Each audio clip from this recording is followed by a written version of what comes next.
मेरी सुबह की शुरुआत टेरेस गार्डन से होती है क्योंकि मैं सुबह ही बस बेटे को नाश्ता देने के बाद चाय पीकर आ जाती हूँ टेरेस पर।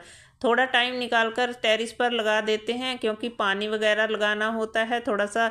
और मौसम आजकल बहुत अच्छा हो गया है सुबह का, तो मैं थोड़ा सा टहल भी लेती हूँ और उसके साथ साथ ऊपर जो काम होता है थोड़ा बहुत पौधों पर वो भी करना होता है। आजकल सर्दी वाली सब्जियां लगाने का टाइम चल रहा है तो आजकल काम तो हो ही रहे हैं। वैसे तो 12 महीने चलते हैं टेरेस गार्डन में। जो सब्जियां लगाते हैं उनको तो पता ही है, हर रोज़ कुछ ना कुछ काम करना होता है। तो यहाँ मैं इस गुलाब का जो पौधा लगा हुआ है आप देख रहे हो, इसकी जो सूखी हुई कलियां थी फूल बनकर जो खिल चुके थे उनको कट कर रही हूँ। तो उससे क्या होता है, अच्छी सी फिर से उसमें से नई नई पत्तियां निकलती हैं और नई टहनियाँ बनती हैं, कलियां आती हैं और फिर फूल खिलते हैं। तो यहाँ पे लहसुन लगा हुआ है, एक बीन्स का पौधा भी इसमें उगाया है, बीज रह गया होगा पिछली गर्मी के सीजन का। और यहाँ देखिए ये इस टब में लगी हुई है लहसुन, और लहसुन अभी आपने क्यारी में भी देखा, और ये यहाँ पे मैंने इस तसले में लगाया हुआ है। ये टब है प्लास्टिक की। और इसके मुझे कमेंट भी आए हैं, आज 2-3 कमेंट का आंसर भी करूँगी। आप प्लीज़ वीडियो को पूरा देखिएगा, क्या पता आपके ही सवाल का जवाब मिल जाए।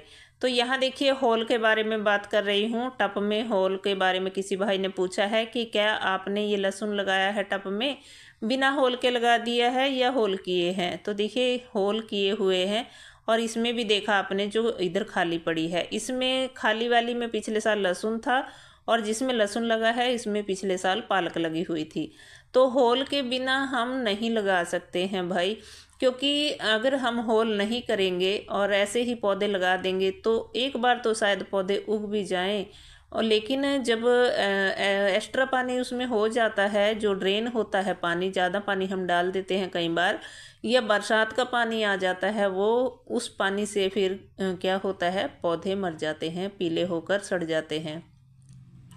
तो हमें हॉल ज़रूरी करने होते हैं। प्लास्टिक के तसले, टब, बाल्टी, जो भी कंटेनर हम ले रहे हैं सभी के अंदर होल ज़रूरी हैं। अगर होल नहीं करेंगे तो पौधे नहीं होंगे। तो अगला कमेंट आया है कि जो ये गोबर खाद है आप घर पे बनाते हो या बाज़ार से लेकर आते हो। तो देखिए ये गोबर खाद मैं बाज़ार से कभी नहीं खरीद कर लाती हूँ, ये घर पे भी नहीं बनाती हूँ। ये मैं अपने पड़ोस में ही, भैंसों वाले हैं हमारे पास रहते हैं पड़ोसी, तो उनसे ले आते हैं, या कई बार एक यहाँ पे पास में ही हमारे गाय की डेयरी है वहाँ से भी ले आते हैं। और पैसे नहीं लेते हैं वो, लेकिन हम कई बार दे आते हैं, और कई बार वो कह देते हैं कि हमें पैसे नहीं लेने हैं, आप ले जाइए ऐसे ही। तो हम कई बार ऐसे भी ले आते हैं, कई बार पैसे देकर ले आते हैं।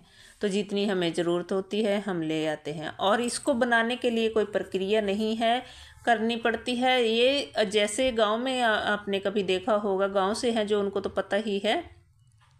इसका क्या करते हैं, गोबर को जो उठाते हैं जब, तो इसको एक जगह पे बाहर, गांव से बाहर जहाँ भी उनकी जगह होती है उसको डालने की, तो वहाँ पे इसको हमारे यहाँ पे बाड़े बोला जाता है उनको। तो बाड़े में ही गोबर डाला जाता है, वहीं पे उपले बनाए जाते हैं, तो वहाँ पे इकट्ठा कर दिया जाता है इसको। और जब भी ये साल भर पुराना हो जाता है तो इसको खेतों में डाल दिया जाता है, तो इसको खाद के रूप में यूज किया जाता है। तो इसमें कोई प्रक्रिया नहीं करनी पड़ती। जो ताज़ा गोबर हम डालते हैं पौधों में उसमें कुछ करना पड़ता है, तब जाके वो डालने के लिए लायक होता है। तो उसमें उसको प्रक्रिया को उसमें प्रक्रिया करनी पड़ती है, और वो भी मैं आपके साथ 1-2 दिन में शेयर करूँगी कि कैसे डालते हैं ताज़ा गोबर। और ये पुरानी गोबर है, साल भर पुरानी गोबर है, तो बस महीने भर बाद मैंने इसमें गुड़ाई की है और अभी इसमें पानी दे दिया है। इसमें भी डालूँगी ऐसे ही गुड़ाई करके, और फिर इसमें मैं पानी डाल दूँगी, ऊपर से खाद डालकर फिर पानी डाल दूँगी, खाद का छाना देकर। और बस फिर इसमें खाद के जो है वो पोषक तत्व मिल जाएंगे और इसकी ग्रोथ भी बढ़ेगी। और जो ये हल्का सा पीलापन आ रहा है ना, वैसे तो नेचुरल है ये, लेकिन फिर भी हो जाता है कई बार। तो गोबर खाद में तो सारे ही पोषक तत्व होते हैं, एनपीके होता है। तो हमारे जो पौधों की ग्रोथ है और कलर है, इसका बहुत अच्छा ग्रीन कलर आता है गोबर खाद से, और पौधों की जो ग्रोथ है वो भी बहुत अच्छी होती है।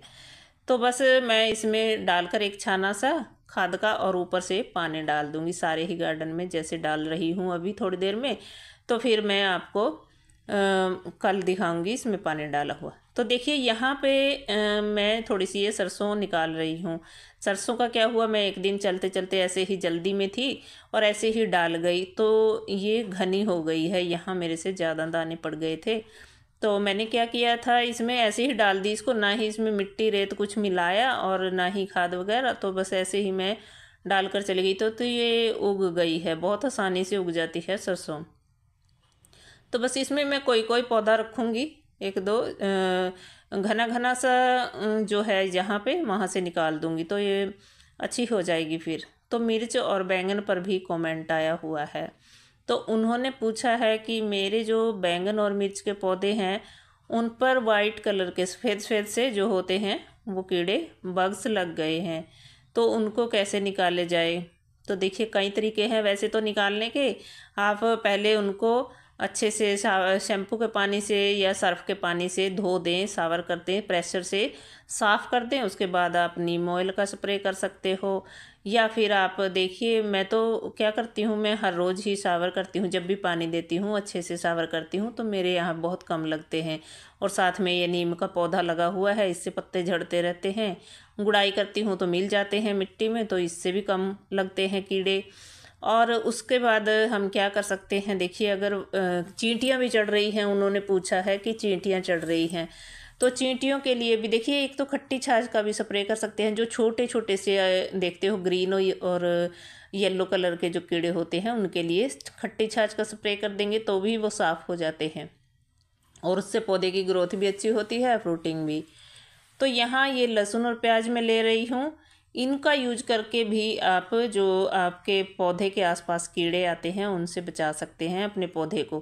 कैसे, देखिए यहाँ हल्की सी गुड़ाई कर रही हूँ मैं, और जो गमले में, कंटेनर में या ग्रो बैग में आपने पौधे लगाए हुए हैं मिर्च बैंगन के या और भी टमाटर वगैरह कोई भी, तो उनके आसपास जगह तो होती ही है।